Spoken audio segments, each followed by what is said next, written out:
ini adalah beberapa jurnal yang sudah punya ISSN ya. Ini dinamika sosial, ini jurnalnya di Takia. Alois jurnal penelitian matematika, ini jurnalnya Tadris matematika. Ya. Nah ini sudah muncul semua. Ini adalah jurnal mahasiswa ini Takia ini yang sudah dibuat ini contoh. Di bawahnya Pak Beni. Beni. Ya. Nah ini sudah ada. Nah, Sarankan itu tulisan judul jangan kapital. Pertama mungkin apa yang harus dilakukan kalau mau URJ baru? Ya itu tadi punya email ya. Email kemudian yang kedua yang penanggung jawab untuk jurnal mahasiswa ini siapa? Gitu. Kontak personnya lah gitu yang nanti akan menjadi yang bertanggung jawab untuk tata kelolanya. Jadi bukan tata kelola yang masing-masing jurnal, tidak secara keseluruhan yang menangani jurnal mahasiswa di humaniora ya. Gitu. Nanti kan di setiap jurnal itu akan ada editorial team ya, itu tim editor yang tentu berbeda dengan yang dimaksud oleh Mas Arif ini secara teknis gitu. Jadi yang di sana nanti yang maintenance secara teknis itu siapa. Nanti kalau sudah secara teknis pertama ada yang bertanggung jawab itu, kemudian nama jurnalnya juga sudah ada, baru di tiap-tiap ini harus dibuatkan kayak ini kayak semacam ini ya. Di dinamika sosial ini, jadi nanti sudah harus siapa yang menjadi editorial teamnya ini yang perlu diinginkan. Nah itu Pak. Yang siapa yang menjadi editor in chief, editor, reviewer. Gitu. Ini Kalau ada mahasiswanya, berarti mahasiswa itu sebagai pembantu aja Pak ya? Jangan dimasukkan di sini. Jadi editor in chief-nya misalnya satu jurnal bidang apa, siapa yang menjadi editor in chief-nya. Nanti kemudian reviewernya siapa gitu. Kalau bisa menurut saya nanti reviewernya itu tidak harus orang dalam ya. Kalau bisa itu meskipun URJ ya? Iya. Harus ini ya? Iya, karena bicara URJ jangan bicara untuk tingkat lokal, tapi pikiran kita adalah internasional. Bagaimana URJ ini nanti kalau ditata kelola yang baik bisa juga akan terindeks oleh Scopus.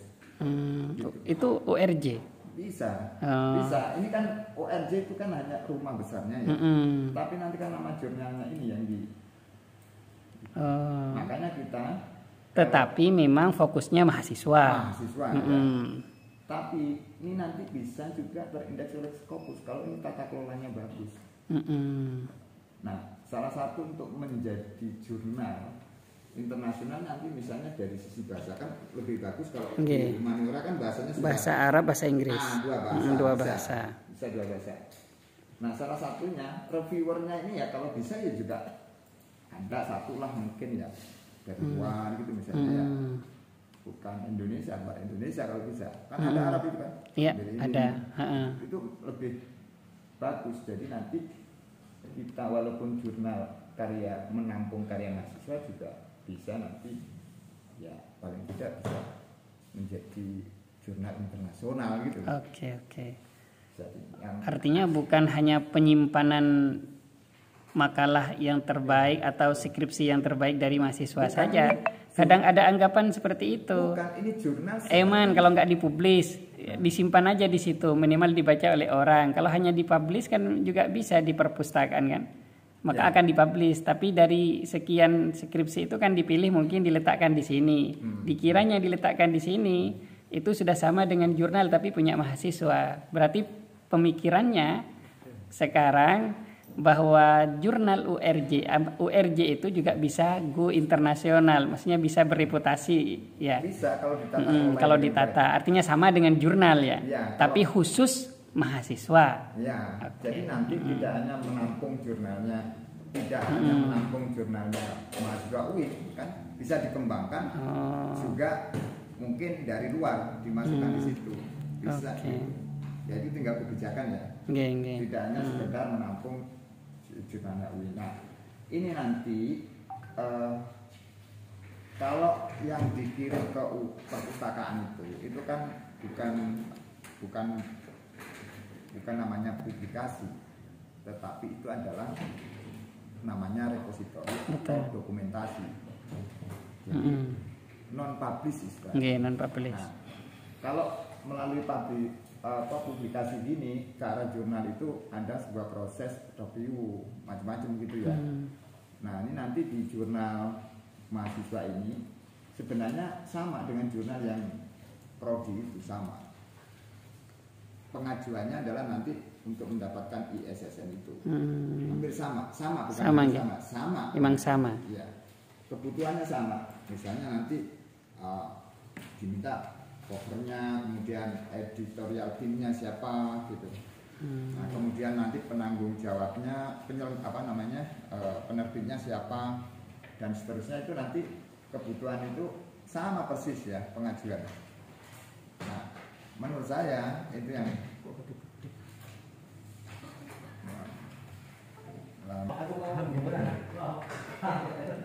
punya email sekarang rencananya berapa jurnal mahasiswa yang mau diterbitkan? Ada 2 email. Sudah kita dapat 2 email dari pusat. Berarti rencananya ada bahasa Arab sendiri, bahasa Inggris sendiri. Berarti ada 2. Nah, sekarang nama jurnalnya apa? Nah, nanti nama jurnalnya termasuk akronimnya. Nah, itu kemudian di setiap satu nama jurnal tadi harus ditentukan editorial timnya siapa. Nah, saran saya reviewernya juga kalau bisa ada unsur luar ya, karena nanti bisa memungkinkan inilah ke depan itu. Kemudian kan nanti 2 tahun itu bisa diajukan untuk diakreditasi. Dan kalau bisa jurnal mahasiswa ini minimal memenuhi persyaratan untuk jurnal yang bisa diakreditasi itu adalah 2 kali dalam 1 tahun minimal. Ya, minimal diterbitkan. Jadi volume 1 nomornya itu harus ada 2. Setiap volume ada minimal 2 kali nomor. Nah, itu kalau bisa jurnal mahasiswa ini ya bukan 2 kali ya, bisa 4 kali lebih, kan? bisa 4 kali kan ya. Betul. Nah, bisa 4 kali atau bisa setiap bulan. Betul Kan begitu. Nah, tapi tetap seleksinya juga harus ketat ya, harus jelas. Jelas. Jadi nanti kalau yang bahasa Inggris dan seterusnya, saya yakin kalau banyak konten bahasa Inggrisnya itu banyak yang berkunjung ke. Berarti kan tidak harus skripsi saja Pak ya? Bisa makalah kelas. Bisa sebenarnya bisa. Menurut saya itu nanti tinggal kebijakan ya itu. Tinggal kebijakan bahwa sebenarnya URJ itu kan untuk menampung risetnya S1 ya. Riset S1. Ya bisa riset S1 dimasukkan di situ yang baik-baik ya. Nah, nanti kan biasanya ada kolaborasi ya, riset mahasiswa atau mungkin riset-riset yang selain untuk tugas akhir itu juga bisa menurut saya. Tinggal kebijakan lah gitu. Karena intinya URJ itu adalah untuk menampung riset mahasiswa. Jadi kalau kelasnya sih masih ya karena untuk mahasiswa ya sebenarnya ya itu. Nah, tetapi menurut saya bisa nanti dikembangkan lebih jauh gitu. Ya sudah bisa dipahami dan sangat paham. Nah, insya Allah nanti berarti langkah awal kita sudah punya email. Berarti setelah itu kita hubungi perpus terutama ke Mas Alek ini. Untuk nanti sudah dibuatkan sama Mas Alek itu ini. Judulnya ini siapa? Nah, ini nanti yang mengisi, yang menjadi editor siapa ini nanti biar adminnya adminnya jurnalnya tersebut. Oke. Karena ini kan harus melalui mungkin rapat di tingkat fakultas ya. Siapa-siapa yang kemudian mungkin menjadi editor inti, reviewernya siapa gitu. Kalau mau pakai orang dalam semua seperti yang ini nggak apa juga. Ini kalau reviewernya kan orang dalam semua ini. Ya, ini. Ya. Kalau misalnya seperti ini mungkin dikhususkan untuk ini saya nggak tahu ini archive coba. Ini sudah ada nih sebenarnya volume 1 nomor 1. Jadi sudah terbit ini Januari. Ya. Nah, ini 2002. Ya. Cuma ini nanti saran saya itu nggak pakai Kapital semua. Ya. Biar cantik.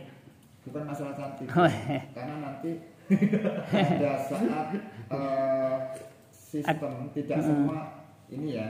Tapi mudah-mudahan ini sudah bisa terintegrasi atau bisa berubah secara otomatis ketika ditangkap oleh tools referencing. Misalnya kayak Mendeley, Zotero itu kan nanti menangkapnya itu kan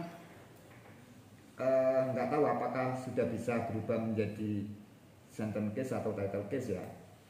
Karena apa? Karena nanti pengaruhnya itu membuat daftar pustaka. Kan nanti kalau ditangkap itu kan oleh Zotero atau Mendeley ini kan menjadi besar kan. Oh betul. Dan menjadi agak ini bagi penulis yang misalnya saya mencari artikel, begitu saya tangkap pakai Mendeley ini, ya pakai Mendeley ini, kan nanti hurufnya besar ya. Gitu. Nah kalau hurufnya besar saya harus mengganti lagi, itu kan menyulitkan, ya, menyulitkan bagi peneliti kan. Iya betul. Jadi harus kalau bisa ya ini kan menjadi besar semua. Ya, oh betul. Ini kan menjadi besar semua. Nah kalau saya tangkap ini nanti di Mendeley kan besar. Ini saya maksudnya kenapa saran saya harus kecil. Harus kecil. Ya, sesuai dengan judul, tapi tidak kapital semua.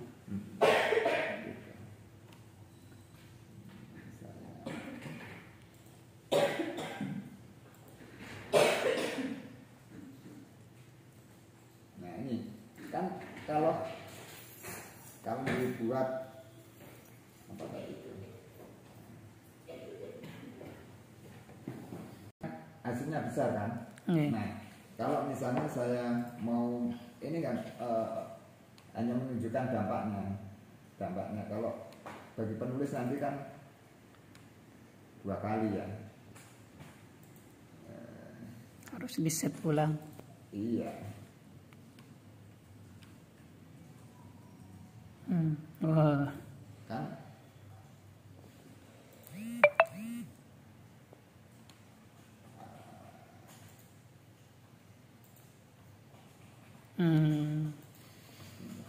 Betul, besar semua. Ini waktu nangkap itu, ini waktu nangkapnya ya. Ini menangkapnya misalnya bukan.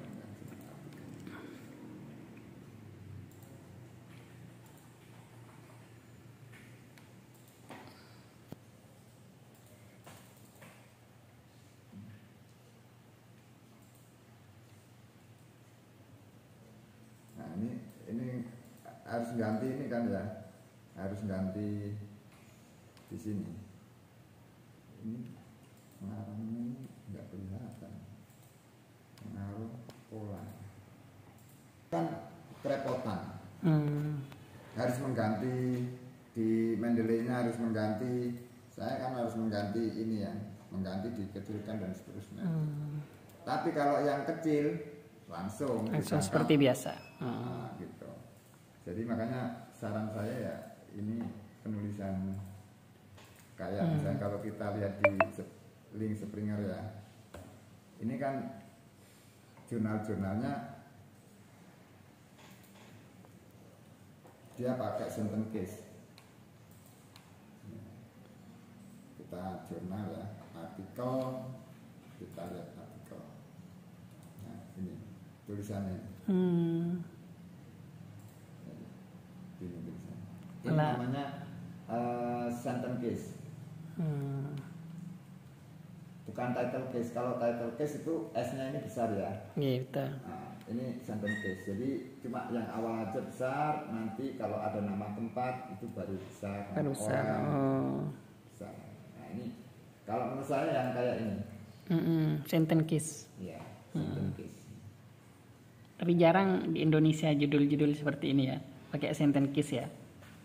Iya. Jarang ya. Iya.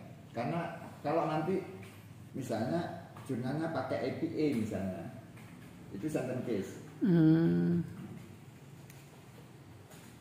Jadi ini jarang jurnal Indonesia itu senengannya kan huruf gede ben kelihatan jelas gitu kan. Betul. Tapi justru menyulitkan bagi peneliti karena dia harus mengubah, mendandani lah ya, kalau membuat daftar pustaka gitu. Tapi kalau ini langsung. Ada saran lain yang mungkin teknis-teknis aja. Teknis saja. Kalau kebajikan Dan kebajikan dan kebijakan nanti dari fakultas. Maka artinya tidak hanya sekedar, tapi tetap bisa kemudian dikelola dengan baik dan nanti bisa seperti jurnal, kan itu intinya nggih.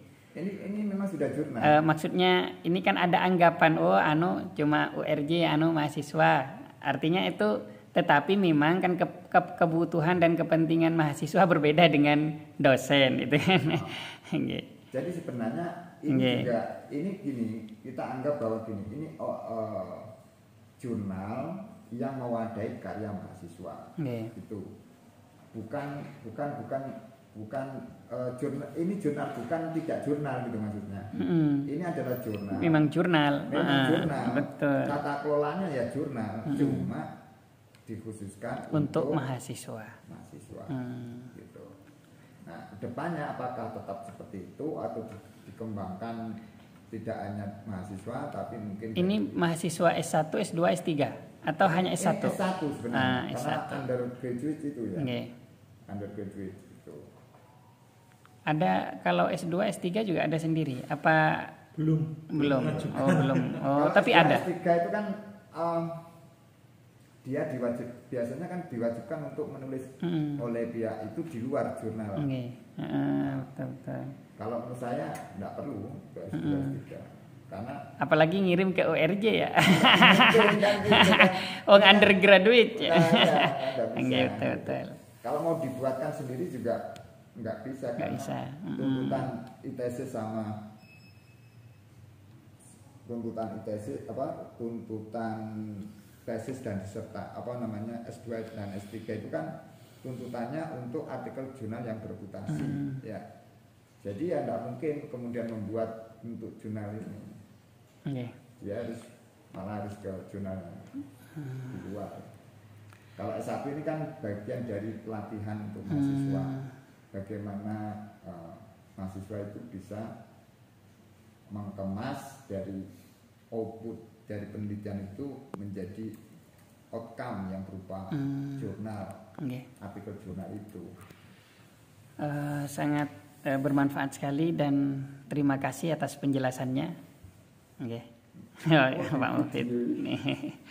Mas Alek juga terima kasih. Mudah-mudahan bermanfaat. Assalamualaikum warahmatullahi wabarakatuh.